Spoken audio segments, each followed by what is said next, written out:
오늘 제가 필요한 것을 준비하자 세 번째 말씀으로 새로운 가족에 대해서 말씀드리겠습니다. 가족에 대해서 말씀드리겠습니다.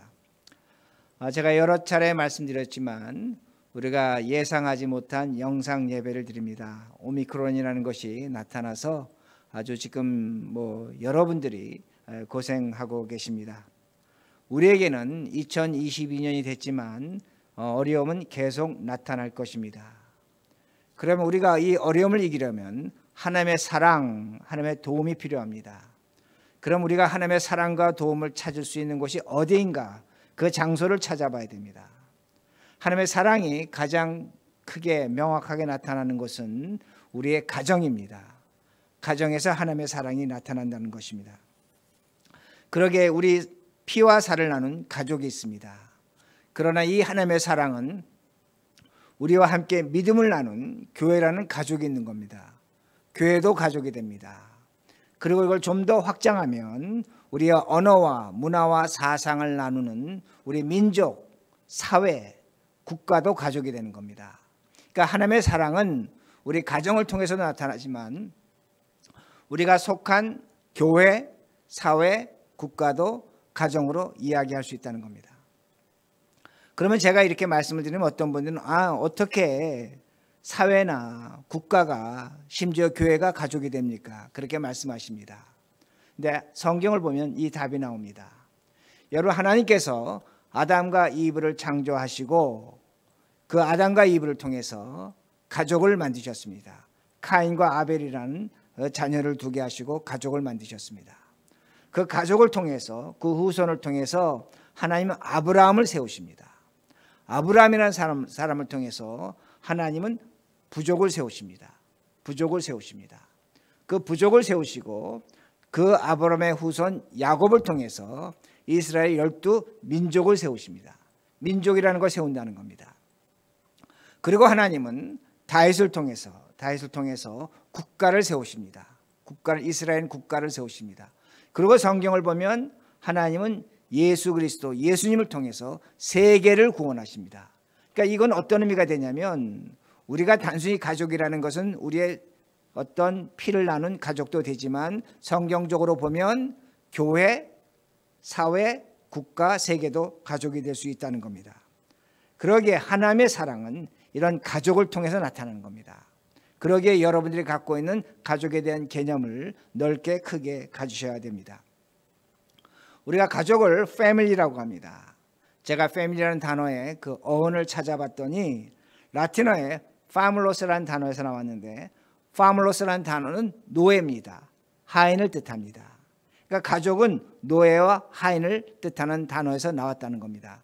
이건 어떤 의미가 되냐면 과거에 노예와 하인이 함께 살았습니다. 근데 그것이 가족이 됐다는 겁니다. 이건 어떤 의미가 되냐면 가족의 구성원은 누군가의 종이 되어야 된다는 겁니다. 그래야만 가족이 된다는 겁니다. 가족이라는 것은 아내와 남편, 부모, 자식이 함께 살아가는데 그 가족이 가족다우려면 누군가는 그 가족의 하인이 될 때 가족이 될 수 있다는 겁니다.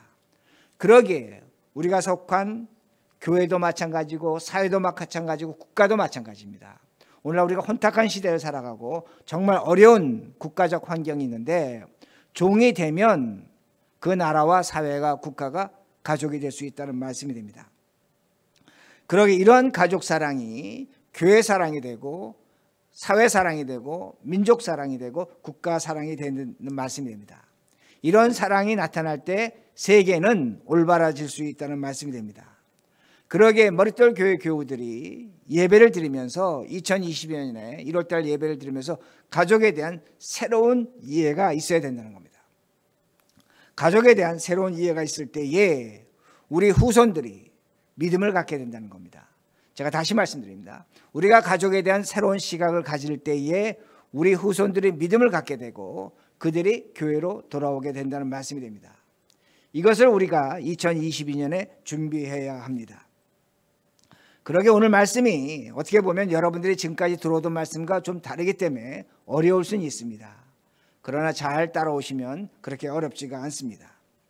제가 오늘 성경 말씀을 읽었는데 성경 말씀을 우리가 텍스트라고 합니다. 텍스트라고 합니다. 그리고 우리가 살아가는 상황을 컨텍스트라고 합니다.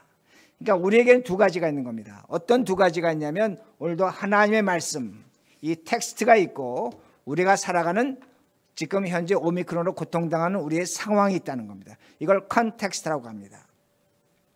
그런데 우리가 믿는 기독교가 참 오래전에 4,000년 전에 2,000년 전에 유대 땅에 있던 종교가 왜 오늘 우리가 이렇게 믿게 됐는가?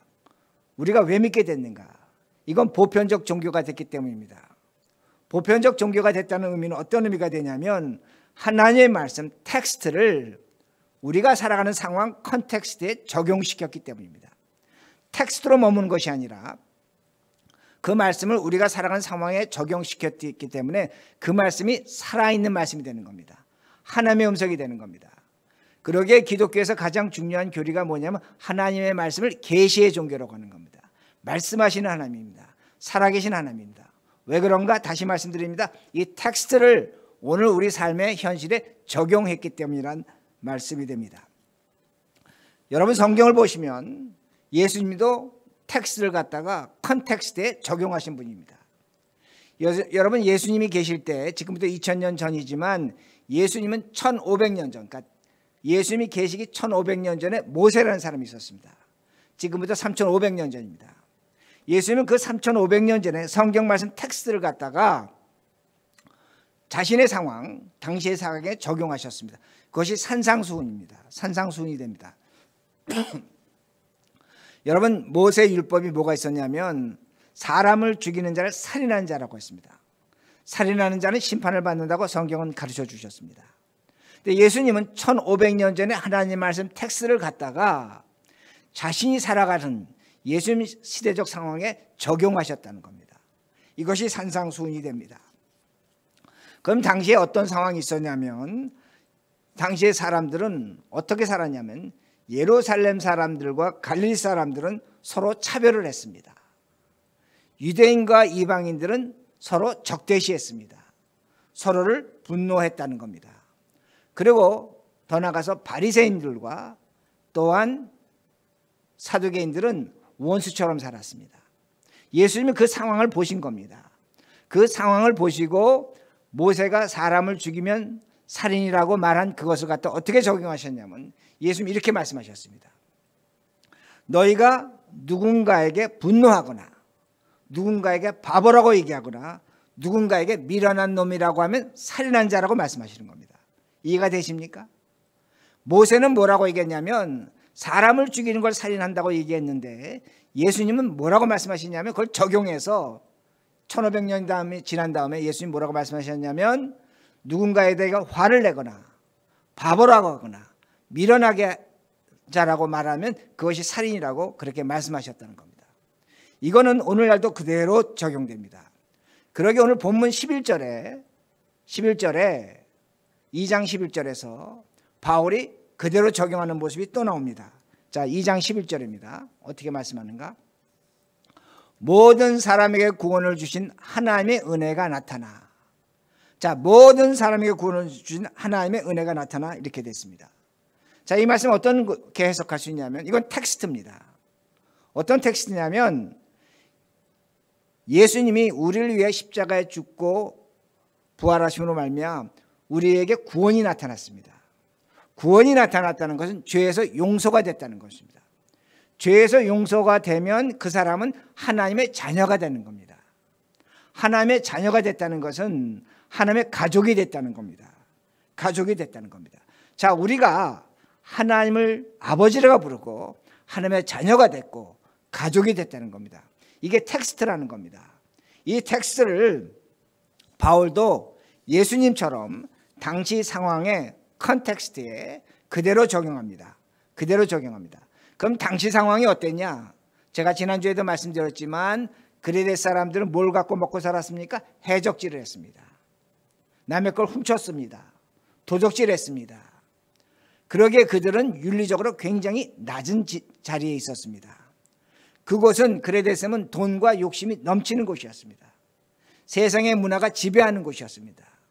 그러기에 그곳에서 누구보다 하나님 말씀대로 산다는 것이 너무나 어려웠습니다. 그러기에 바울은 이 상황에서 11절의 말씀을 갖고 이렇게 적용합니다. 컨텍스트에서 이렇게 살아야 된답니다. 이것이 12절에 나옵니다. 어떻게 적용했는가? 12절. 우리를 양육하시되 경건하지 않은 것과 이 세상 정욕을 다 버리고 신중함과 의로움과 경건함으로 이 세상에 살고. 자, 말씀을 보면 어떻게 지금 이걸 적용했냐면 당시 그레데 교인들에게 하나님이 우리를 양육하신다는 겁니다. 예수님이 우리를 양육하신다는 겁니다. 이 양육이라는 단어는 헬라어로 보면 피디아트릭, 즉 아이라는 단어가 썼는데 아이를 교육시킨다는 겁니다. 그래서 영어 번역을 티칭이라고 했는데 하나님이 우리를 자식으로 다룬다는 겁니다. 자녀로 다룬다는 겁니다. 그러기에 우리를 양육시키는 겁니다. 그러기에 11절에 우리가 하나님의 자녀가 됐기에, 하나님의 가족이 됐기에 12절에 보면 하나님이 우리를 자녀로서 양육시킨다고 그렇게 말씀하시는 겁니다. 그러기에 우리가 하나님의 가족으로 세상 정욕을 버리고 신중함과 의로움과 경건함으로 살아야 된다는 겁니다. 하나님의 자녀는, 하나님의 가족은 어떻게 사냐?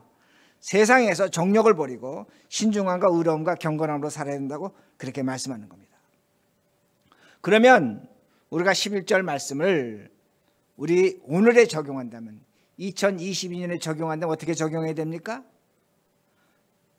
세상이 우리의 가족이라는 겁니다. 우리의 가족은 우리와 피와 살을 나눈 자녀들과 부부가 가족도 되겠지만 교회도 가족이라는 겁니다. 왜? 하나님이 세상을 사랑하셨기에 가족이라는 겁니다. 우리가 사랑하는 사회도 가족이라는 겁니다. 국가도 가족이라는 겁니다. 모든 것이 가족이라는 겁니다.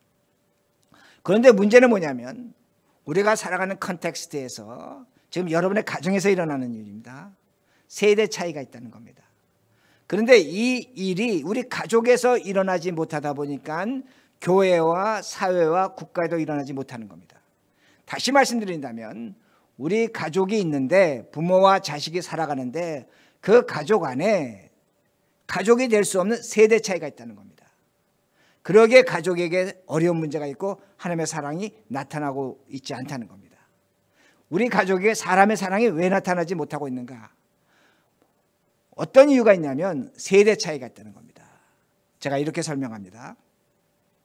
지금 제가 드리는 말씀은 여러분 모두에게 해당되는 말씀이 됩니다.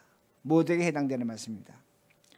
자, 우리 교회도 보면 이런 연배가 있는데 1930년에서 1945년도에 태어난 분들, 그러니까 저희 아버님 또래, 그렇지 않으면 저희보다 나이가 많은 형님 또래 되시는 분들입니다. 이분들을 우리가 뭐라고 부르냐면 Silent Generation이라고 말합니다. 침묵의 세대라고 합니다. 그럼 왜 이분들을 침묵의 세대라고 하냐면 이분들이 태어난 때가 세계 공황과 2차 세계대전이 끝날 때입니다. 그러기에 이분들은 굉장히 어려운 시대를 살았습니다. 어려운 시대를 살다 보니까 자신이 하고 싶은 일을 하지 못했습니다. 자신의 요구에 침묵한 세대입니다. 그러기에 사일런트 세대라고 그렇게 말합니다. 그런데 이분들은 가난과 전쟁에서 살아남은 자들입니다. 그러기에 누구보다도 자신의 생각과 고집이 강한 사람들입니다. 이것이 누구냐? 우리 부모님 세대입니다. 저희보다 나이 많은 세대는 자신의 생각과 고집이 강합니다. 이런 세대가 있다는 겁니다. 그리고 1950년에서 1964년도생을 베이비 부모라고 합니다. 바로 저희 세대가 됩니다. 저희 세대는 전쟁 이후에 태어난 세대가 됩니다. 전쟁 이후에 태어났기 때문에 가난이 있었습니다. 제가 어렸을 때 한국 참 가난했고 미국도 크게 이렇게 잘 살지는 않았습니다. 가난했는데 교육을 통해서 신분 상승이 이루어졌습니다. 그러기에 저희 세대는 가난도 경험했지만 부유함도 경험했다는 말씀이 됩니다. 그런데 문제는 뭐냐면 21세기에 들어와서 21세기의 그 어떤 문화와 기술과 정신을 따라가지 못하는 세대가 또한 저희 세대라는 말씀이 됩니다. 그리고 저희 밑에 세대가 있는데 1965년에서 1980년대에 태어난 세대가 됩니다. 저희보다 나이가 10년, 15년, 20년 어린 세대인데 나이가 약 40세 초반에서 55세 되는 분들입니다. 이분들을 우리가 X세대라고 합니다. 아마 많이 들어보셨을 겁니다. X세대라는 것은 없다는 겁니다. 불확실하다는 겁니다. 그러면 왜 이분들은 없다는 불확실한 그런 의미를 갖고 있냐면 이분의 부모 세대가 부모 세대가 어떤 세대냐면 제가 좀 전에 말씀드린 사일런트 제너레이션입니다. 침묵의 세대입니다. 침묵의 세대가 너무나 먹고 사는 것이 바쁘고 힘들었기 때문에 가족도 돌봄을 받지 못한 세대가 됩니다. 그러기에 가족에 대한 이해가 약한 세대가 바로 X세대가 됩니다. 그런데 이 세대는 부모보다는 가난한 세대입니다. 부모보다는 가난한 세대가 됩니다. 이것이 X세대가 됩니다. 그리고 1985년에서 1996년세를 밀레니얼 세대로 갑니다. 밀레니얼 세대로 가는데 바로 우리 자녀들, 저희 자녀들이 아마 지금 저 나이 또래 된 분들의 자녀들이 밀레니얼 M세대로 갑니다. 이들은 인터넷과 정보통신이 발달할 때 교육을 받은 세대가 됩니다. 근데 이들 세대의 특징이 뭐냐면 2008년에 미국에 금융위기가 있었고 또한 한국에 IMF가 있었습니다. 그러니까 금융위기가 IMF를 아주 경제적 어려움을 보낸 세대가 됩니다. 그러기에 이들은 바로 윗세대는 X세대보다 더 가난하다고 말합니다. 그러기에 이들은 사회에 대한 반감과 불만이 많은 세대가 바로 밀레니얼 세대라고 그렇게 말합니다. 그리고 마지막으로 Z세대가 있는데 우리 한국 발음은 Z세대입니다. 영어 알파벳의 마지막 G세대가 있는데 이들은 1997년에서 2006년에 태어난 세대가 됩니다. 그러니까 우리 교회의 젊은 분들의 아이들 됩니다. 지금 사춘기나 티네이저 되는 아이들이 바로 Z세대가 됩니다. 이들은 태어나서부터 인터넷에 영향을 받았습니다. 근데 G세대라고 하는 이유가 뭐냐면 줌에서 나온 건데 자신이 갖고 있는 전화기 화면을 늘렸다 줄였다 할 수 있는 어떤 테크닉을 갖고 있는 세대이기 때문에 그렇게 말합니다. 근데 이 세대는 참 어려운 세대입니다. 왜 어려운 세대냐 되냐면 이들이 태어나고부터 단 한 번의 경제 호황이 없었습니다. 그러기에 이 세대는 실용적입니다. 그리고 굉장히 우울합니다. 자신의 확신이 강합니다. 그리고 여러분 사춘기 세대의 특징이 뭐냐면 가상세계와 현실 세계를 잘 구분하지 못합니다. 이것이 현실이고 이것이 가상이다. 그 아이들은 잘 구분하지 못한다는 겁니다. 왜냐하면 어려서부터 인터넷과 그런 영상 매체에 많이 빠져 있기 때문이라는 말씀이 됩니다. 제가 아는 분이 한 분이 계시는데 그분이 저보다 나이가 한 7, 8살 어립니다. 그렇기 때문에 베이비 부모도 아니고 그렇다고 해서 X세도 아닌데 그분이 한 번은 저한테 이렇게 말씀합니다. 자신의 집에 16살 된 아들이 있고 20대 후반의 아들이 있는데 뭐라고 얘기하냐면 자신은 이제 그 베이비 부모나 이제 X세대죠. 20대 후반 아들하고 말이 통하지 않는다는 겁니다. 무슨 말만 하면 싸우고 반발한다는 겁니다.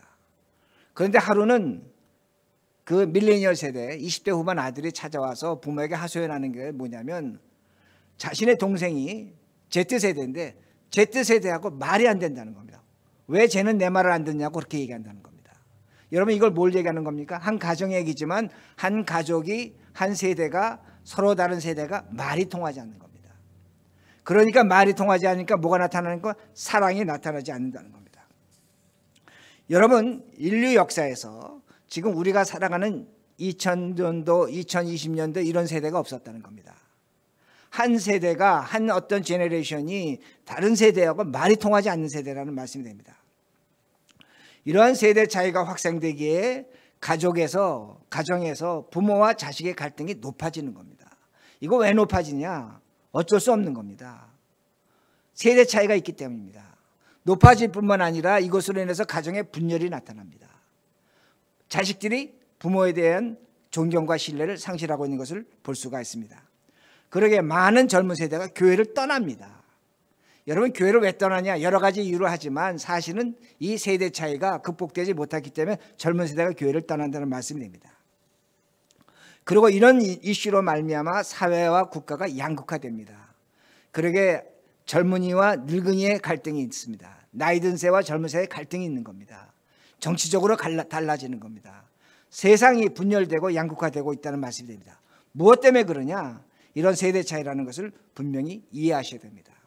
그러기에 오늘 성경 말씀을 보면 2절에서는 늙은 남자, 3절에서는 늙은 여자, 4절에서는 젊은 여자, 5절에서는 젊은 남자, 9절엔 종들에게 너희들이 이 세대를 어떻게 극복할 것인가, 거기에 대해서 하나님께서 말씀하시는 겁니다. 그것이 말씀이 있다는 것입니다. 우리가 서로 다른 환경이 있는 겁니다. 서로 다른 컨텍스트를 갖고 있는 겁니다. 그러기에 이 서로 다른 컨텍스트에서 상대방의 컨텍스트를 이해하지 못하고 있다는 겁니다. 그러기에 문제가 있다는 겁니다.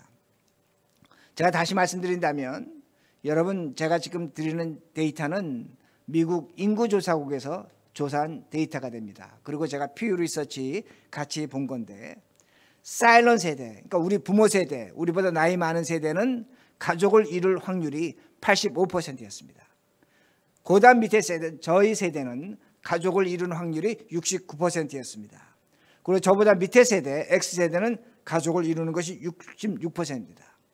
밀레니얼로 내려가면 55%가 가족을 이룹니다.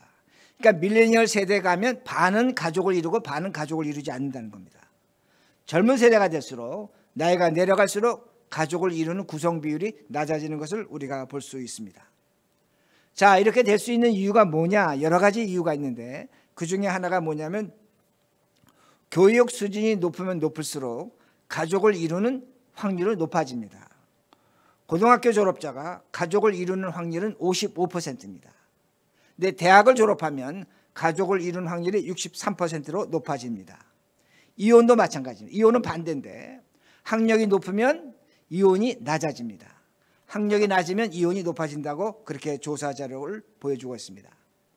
이건 왜 이렇게 되느냐? 뭐 여러 가지 가설을 제공하지만, 한 가지 가설은 뭐냐면 학력에 따른 수입의 차이가 있기 때문에 이런 현상이 나타난다고 합니다. 그러게 우리가 이런 자료를 오해하면 어떡하냐면, 그래, 중요한 건 공부야. 우리 아이들을 공부 열심히 시켜서 좋은 대학 보내서 그 대학 졸업장 받으면 이런 어려움에서 벗어난다고 우리는 그렇게 생각합니다. 그러기에 지금 미국에서 가장 큰 산업 중에 하나가 뭐냐면 사교육입니다. 사교육이 연간 부흥하고 있는데, 지금 아마 2020년에 22년 되면 연간 250억 불 이상이라고 그렇게 예측하고 있습니다. 근데 여러분, 한 가지 생각하셔야 됩니다. 어떤 생각을 하셔야 되냐면, 제가 한 40년 전에 30, 40년 미국 이민 왔을 때, 그때 미국 사람들 공장에 다니는 사람들이 있었습니다. 공장에 다니는 사람들도 휴가 때가 되면 제 기억에 세계 각곳으로 베케이션 갔습니다. 그 정도로 여유가 있었습니다. 왜냐하면 대학생과 대학 졸업자와 고등학교 졸업자의 수입의 차이가 없었습니다. 그런데 지금은 대학을 졸업해도, 여러분, 미국에서 대학을 졸업해도 휴가 가고 싶은데 못 갑니다. 뭘 의미하는가 아닙니다. 3, 40년과 다르다는 겁니다. 여러분, 이게 왜 중요하냐면, 우리 자녀들에게 우리가 부모가 할 일이 있는데, 예배드려라, 기도해라, 이것도 중요하겠지만 아이들에게 평생 학업 의지를 심어줘야 됩니다. 제가 다시 말씀드립니다. 우리 자녀들이 이 시대의 어려움을 극복하고 제대로 살아가려면 부모가 자식들에게 심어줘야 될 것이 하나가 있는데, 신앙심도 심어줘야 되지만 동시에 학업 의지를 심어줘야 된다는 겁니다.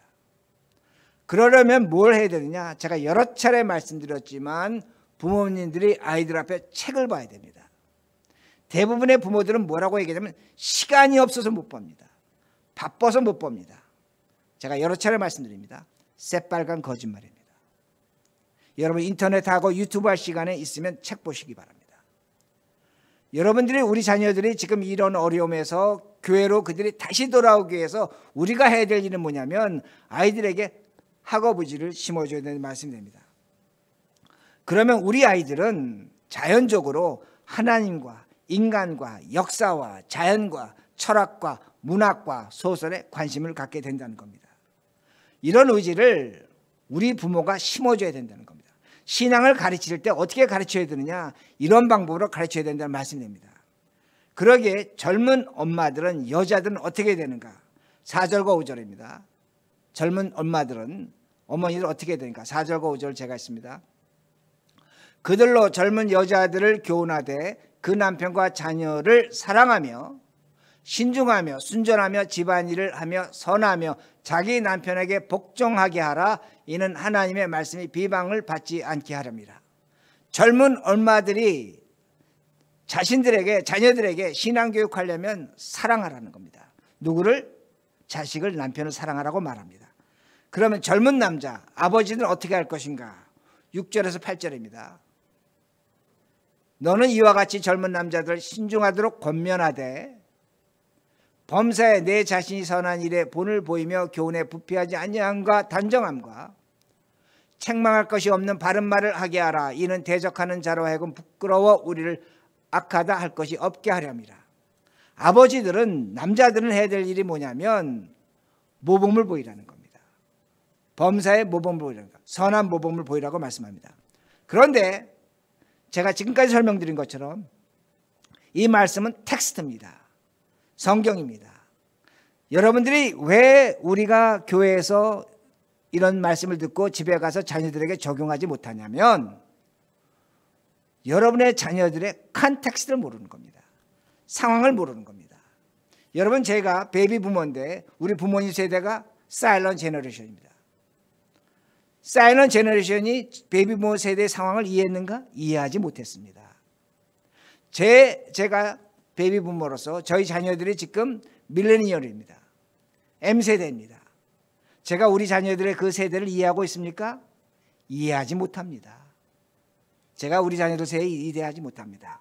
여기 지금 X세대 부모들이 자식을 지금 한창 키우고 있는데 X세대 부모님들의 자식들이 지금 누굽니까?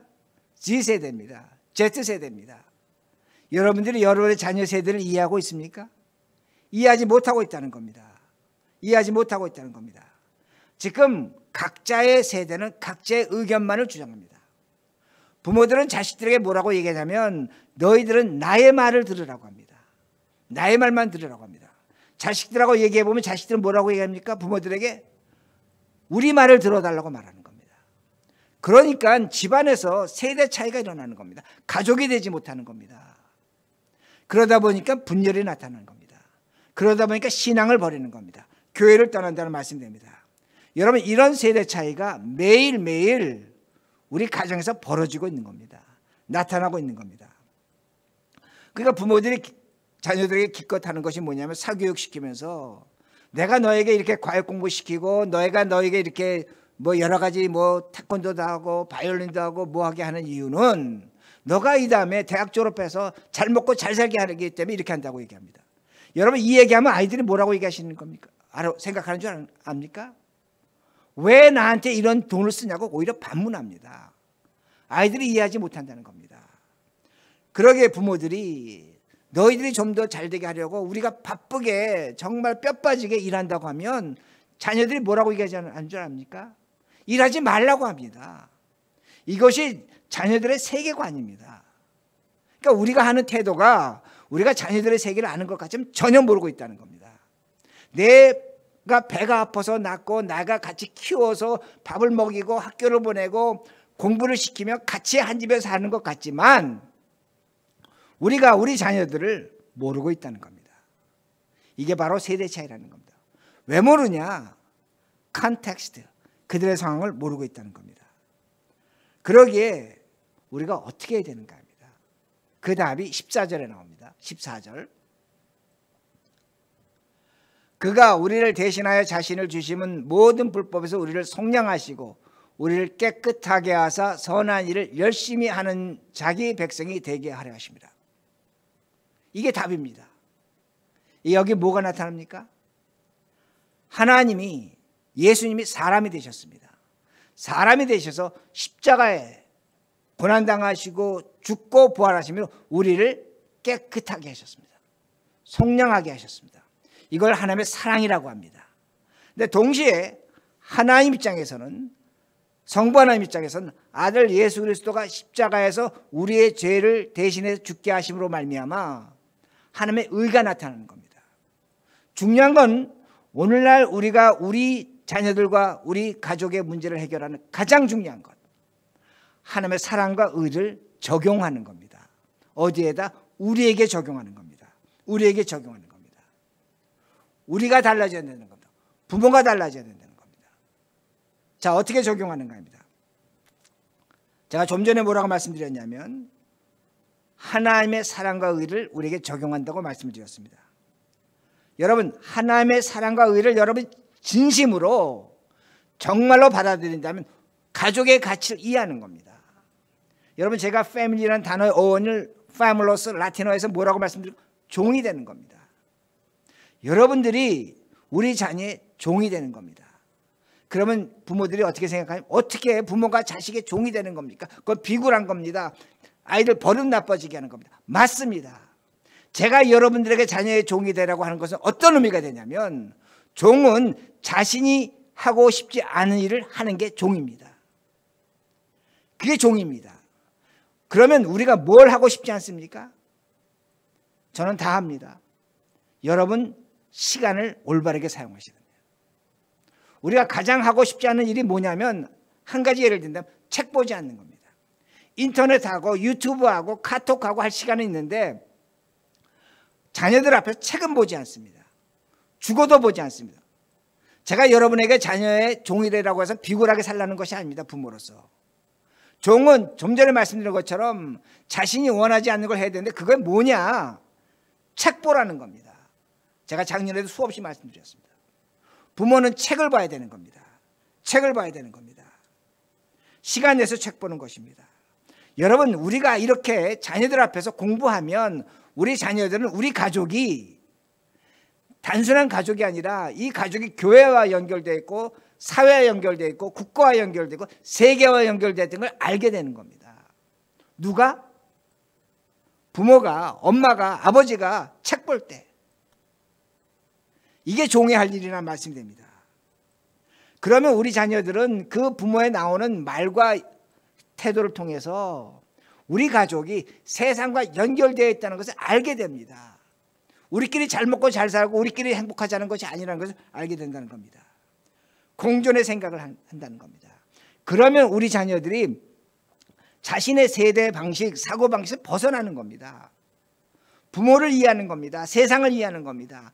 그야말로 큰 인물로 만들어주는 겁니다. 이게 우리가 종이 되는 겁니다. 패밀리로서 우리가 할 일이 종이 뭐냐? 자식의 비위 맞추는 것이 아니라 책 보라는 겁니다. 이것마저 못한다면 정말로 우리 부모의 자격을 생각해 봐야 됩니다. 두 번째는 우리가 부모로서 자녀에게 보여줄 모범은 차별하지 말아야 됩니다. 특히 한국 부모들. 우리는 인종, 얼굴 색깔, 직책, 그 사람의 어떤 삶의 모습 보고 차별합니다. 여러분 이건 정말로 우리가 버려야 될 태도입니다. 2019년에 지금부터 3년 전입니다. 밀레니얼 세대가 다른 인종과 결혼할 확률은 백인은 8%입니다. 히스패닉은 19%입니다. 흑인은 18%입니다. 우리 아시아는 얼마인 줄 아십니까?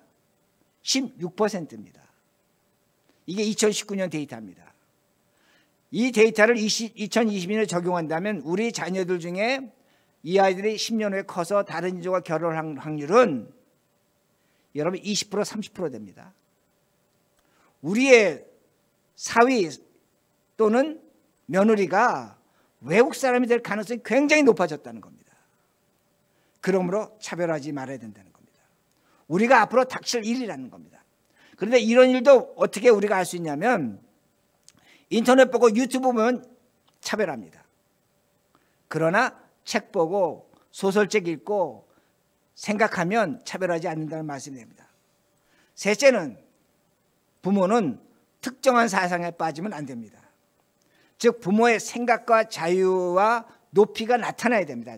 자녀들이 우리 부모를 볼 때 고리타분하다는 생각이 아니라 우리 부모는 생각이 좀 자유롭다, 넓다, 크다는 생각을 해야 된다는 말씀입니다. 다시 말씀드립니다. 유튜브 그만하시기 바랍니다. 아예 보지 말라는 것이 아닙니다.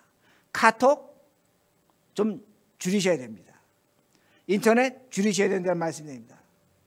왜냐하면 오늘날 많은 부모들이 이런 것에 빠져갖고 잘못된 판단하기 때문에 자식들과 부모가 싸우는 겁니다. 한두 집이 아니에요. 부모와 자식이 왜 싸우냐? 그중에 가장 큰 이유가 뭐냐면 인터넷 보고 그 본 내용 갖고 이야기했으면 싸운다는 말씀입니다. 제가 한 가지 예를 들어 드린다면 여러분 2차 세계대전이 끝난 다음에 많은 유태인들이 600만 유태인들이 유럽에서 죽었습니다. 그 죽음의 수용소에서 살아남은 유태인들이 미국으로 많이 이민을 왔습니다. 이민을 와서 그 유태인들이 이 미국 땅에 사는 유태인들에게 뭐라고 얘기했냐면 독일의 히틀러가 우리 유태인 600만 죽였다. 가스챔버에서 죽였다. 그런데 놀라운 것은 뭐냐면 미국에 사는 많은 유태인들이 자신의 동족 죽인 히틀러를 그렇게 했다고 믿지 않았다고 합니다. 왜 그런 줄 아십니까? 잘못된 정보를 갖고 있었습니다. 어떤 잘못된 정보를 갖고 있었냐면 당시에 많은 미국에 사는 유태인들은 히틀러가 그 러시아의 스탈린과 싸우는 공산주의와 싸우는 반공주의자로 이해했다는 겁니다. 여러분 얼마나 놀랐습니까? 자신의 동족 600만을 죽인 그 히틀러를 공산주의와 싸우는 스탈린과 싸우는 반공주의자로 오해했다는 겁니다. 그러기에 그 히틀러가 유대인 600만 죽였다고 많은 미국에 있는 유대인들이 믿지 않았다고 그렇게 말합니다. 여러분 이런 현상이 지금 2022년에 가정에, 교회에, 사회에, 국가에 만연되어 있는 겁니다. 그러게 백신 문제가 있는 것이고 투표권 문제가 있는 것이고 정치 문제가 있는 것이 인종 문제가 있는 겁니다. 엉망진창이 되어가 있다는 겁니다. 여러분 잘못된 사상에 빠지면 진짜가 가짜가 됩니다. 가짜가 진짜가 됩니다. 제가 그렇게 교인들에게 카톡하지 말라는 것 중에 하나가 뭐냐면 카톡 내용을 보면 말도 되지 않는 것들을 보내고 있다는 겁니다. 그걸 빠지지 마시라는 겁니다. 여러분들이 부모로서 자식들 앞에서 진짜와 가짜를 구분하지 못한다면 어떻게 자식들이 부모를 존경하겠습니까? 그러므로 우리가 진짜를 찾아내려면 공부하셔야 됩니다. 책을 봐야 된다는 말씀이 됩니다. 그러면 우리 자녀들이 평생 학업의 의지를 갖게 되는 겁니다. 그들의 삶은 행복할 수밖에 없습니다. 그 세대를 그 아이들이 갖고 있는 세대에서 벗어날 수 있다는 겁니다. 대화를 할 수 있다는 겁니다. 그리고 그들이 교회로 돌아옵니다. 믿음으로 돌아옵니다. 왜? 부모가 갖고 있는 가치관이 자신들보다 갖고 있는 가치관보다 훨씬 더 높고 고상하기 때문입니다. 이게 전도입니다. 이게 선교라는 겁니다. 그러기에 아이들에게 교회 나가자고 얘기하면 교회 나가자고 하는 만큼 집에서 공부하셔야 됩니다. 부모로서 공부하셔야 된다는 말씀이 됩니다.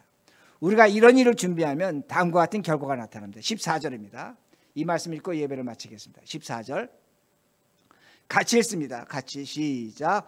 그가 우리를 대신하여 자신을 주심은 모든 불법에서 우리를 속량하시고 우리를 깨끗하게 하사 선한 일을 열심히 하는 자기 백성이 되게 하려 하심이라.